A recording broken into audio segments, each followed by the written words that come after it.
Welcome back everyone. Today we're going to be doing a different video. I'm going to take you back in time and walk you through my crowdfunding journey. From the year I joined 2019 up until now. What is the purpose of this video is to let you know what games I backed, which campaigns did I support along the way, which ones were successes and which ones were failures. Because not all of my campaigns have been success stories. There has been a lot of issues along the way.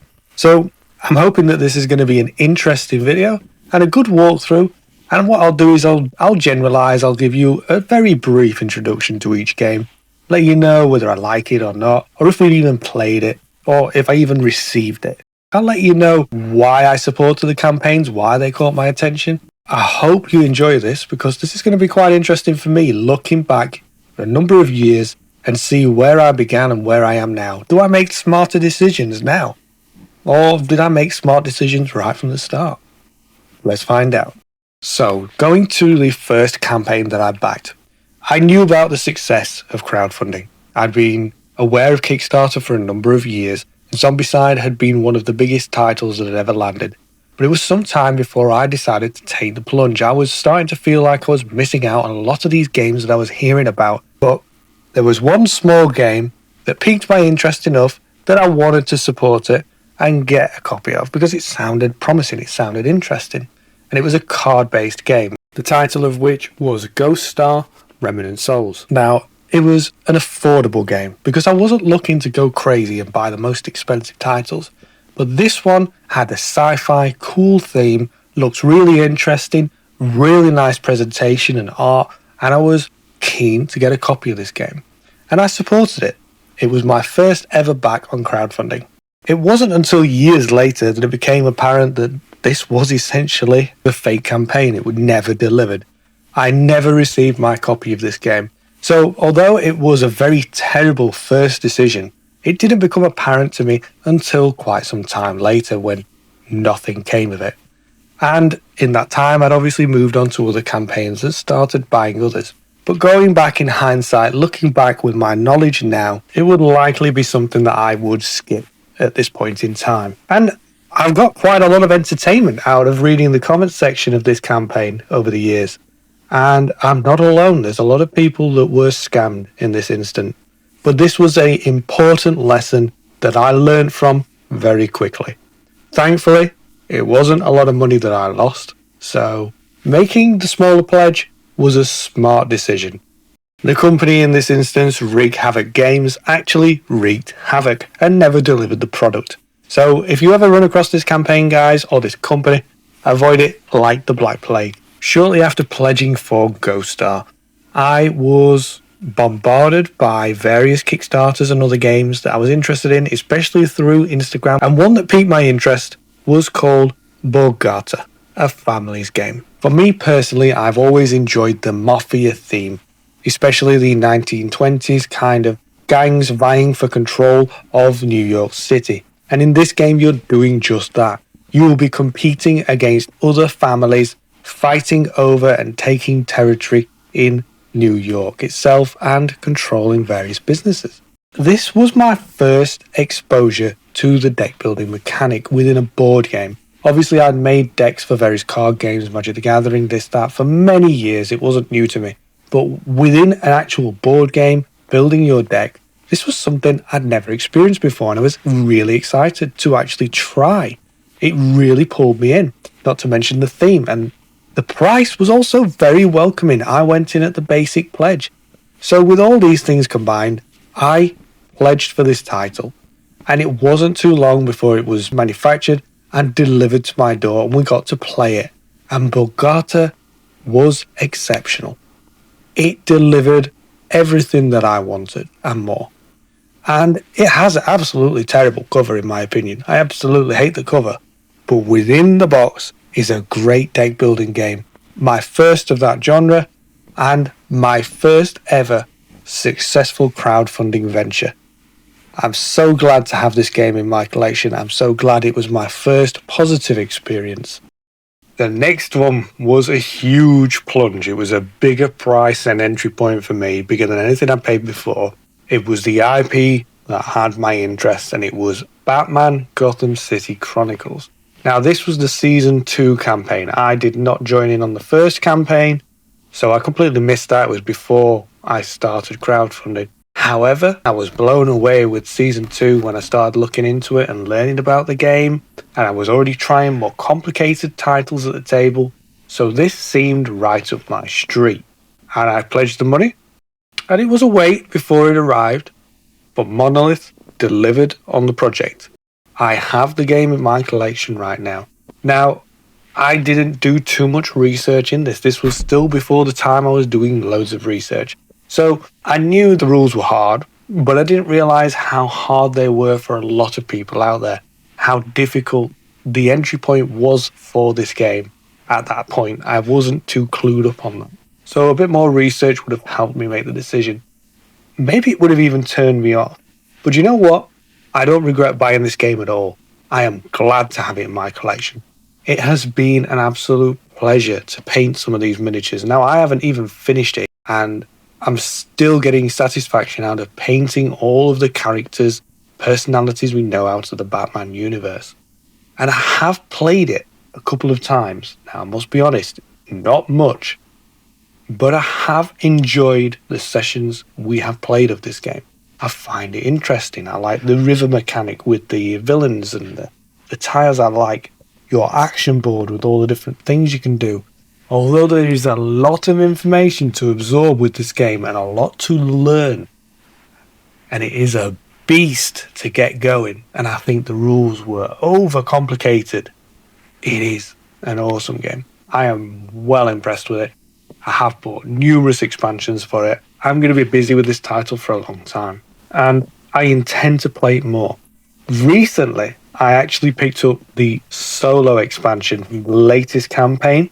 I didn't back that campaign, but I was waiting for it to hit retail. So at some point in the near future, I'm going to start playing this game solo and getting it to the table more, because this is one way you need to play it often. Otherwise, you're going to forget things and you're going to have to refresh the rules. So being able to play it solo is going to make this game much easier to table, and I can get it out with the group, with the family, so much more. And I intend to get my money's worth out of this game. It was definitely a great decision to support this campaign. I got the product I purchased. I'm well happy with what I received.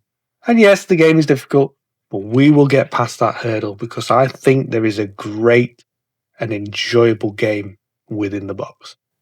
Next up is Gladiatores Blood for Roses from Bad Cat Games. Now, my family absolutely adored the Spartacus board game. Arena fighting, sending our gladiators against each other as the different factions, the different houses. So we enjoyed that kind of premise. And it was after we were introduced to Spartacus that I came across Gladiatores and its campaign. So I was really keen on it, based on my personal interest in ancient Rome, ancient history, and our group's general interest in this kind of theme, this setting. We love to have battles, we love to have fights and arena fights and things like that. Great. So Gladiatores was right up our street. And it wasn't too long until the game was delivered. This was another campaign where I supported it, and I didn't have to wait too long. We got the game, we played it, we thoroughly enjoyed it. I like the art, I like the production, I like the little miniature sculpt of the gladiator I've got in it to paint. That's something you probably wouldn't get at retail. But it was a great purchase, a great bag, and I'm very glad to have it in my collection. But we haven't played it for a few years. Now, that's not because we didn't enjoy the game or we don't want to.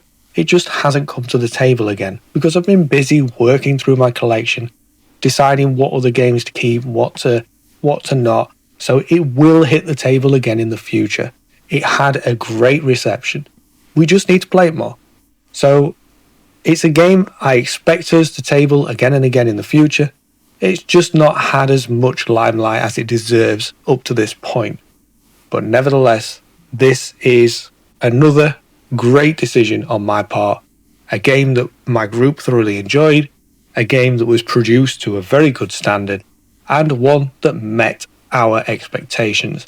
The only thing that I can remember from our initial plays of this game was that the arena fights could be a little bit longer than they would be in Spartacus, which could make the game itself a bit long. And if you're not participating in that fight, then it's probably not as much fun. Whereas Spartacus did feel a lot more streamlined, a lot more quicker. So ultimately, time will tell if Gladiatores gets to stay in my collection, but it left a great first impression. Right, the next one is a big one. Altar Quest from Blacklist Games. This was probably one of the most exciting campaigns that I supported. Now, I'm a huge fan of HeroQuest. I grew up with that. That was one of the gifts I got in my early days. I played it so many times. And Altar Quest was one of the first games that I supported that had that HeroQuest look and vibe to it. And I was blown away with the campaign. So not only was I excited by what I was seeing, but it was enjoyable to be a part of the campaign itself. Logging in every day to see what people had unlocked through the stretch goals. This was one of my first experiences of enjoying the stretch goals. Essentially rewards as you unlocked different miniatures or characters as you hit those different stages of the campaign. And it blew me away. I was so engaged in it. Every day I was checking it and looking at it and seeing, oh, we've got this now, we've got this. I was excited to get it. And when it landed, we looked through all the miniatures. I was blown away with what I got. And the game, I learned it. And I was somewhat disappointed. I've got to be honest. I'll save all the details for a review, but essentially I felt it was a bit overly complicated for what it needed to be. I do need to play it more. I do need to revisit this game and play it a few times and give it a fair shot. But I just felt it was a bit too difficult for me to teach my family, for example, rather than just get HeroQuest out and play games like that. The production was phenomenal, and the fact that I got this game was also great. Now, we will be returning to Blacklist Games later. This was a good back at the time. Obviously, Blacklist Games' name has been tarnished since. But this was a good decision. I got the product I wanted. I'm happy to have it. I'm not planning to sell it. I don't want to sell it. I do want to get my money's worth out of the game. Even if I try it a couple of more times and decide it's not for me, I still got so many miniatures in that box that I can use for whatever I like. So there's no rush to sell it or get rid of it. I think there's value there for me to use in other games if I so wish. Then we're going to move on to a lesser known title, which is called Exploration. It is a sci-fi setting game where you are within our solar system and you'll be sending your ships out to complete various tasks. And you'll be in competition against the other players at the table. And they delivered this campaign without any issues. I don't have any qualms from that side of it. But Exploration suffers from a very serious issue that other campaigns also have every so often, which is it had a terrible rulebook, which left ambiguity, which left issues, and left people not understanding the answers to all of the questions they had after their initial plays. Exploration had a bad rulebook, and when games have bad rulebooks, you lose your audience. People go away, people lose interest, don't play the game, or sell it on. For Exploration, I can confidently say, and quite happily say, that it seems as though the designer still wanted to remedy it, and he put the effort in to creating PDF copies and updates and new versions of the rulebooks over the last few years. At one point, I did download a copy of the rulebook, and I tried the new version, and it had essentially provided a lot of clarity on the rules within the game, and made it a lot more playable, and answered some of those glaring questions you had from the first printing. However, this isn't a good thing. When you have a board game, you expect the rules to be complete from the start. You will lose your audience if that's not the case, and Exploration suffered from this, in my opinion. I have kept the game because I did enjoy a lot of what it did, and I do like the visual look of the game on the table. It's absolutely gorgeous. As I said, it's got a brilliant presentation. The little ship models, the solar system, and the routes. It's got an absolutely gorgeous table presence. And the gameplay isn't bad, but the rulebook lets it down.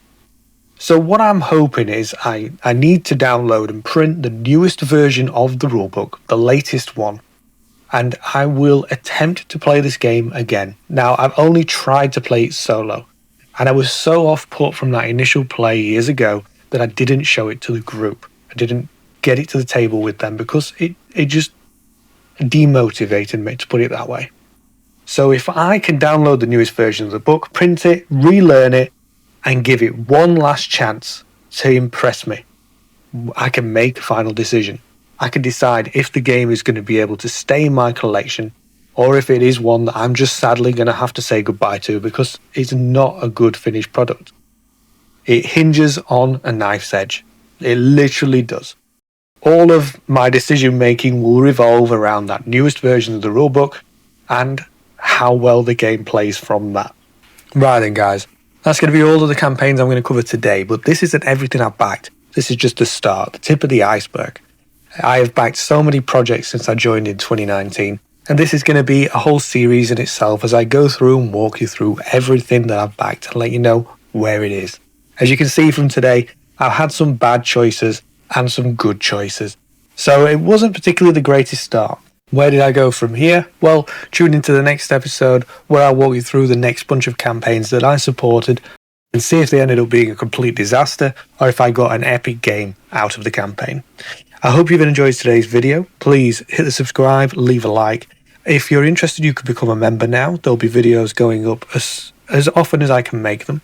And of course, leave a comment down below. Have you played any of these games? What are your opinions on them? Do you like them? Do you not? Did you support these campaigns? Are these ones that you would actively avoid now? Let us know your thoughts down below. And I'll see you all next time.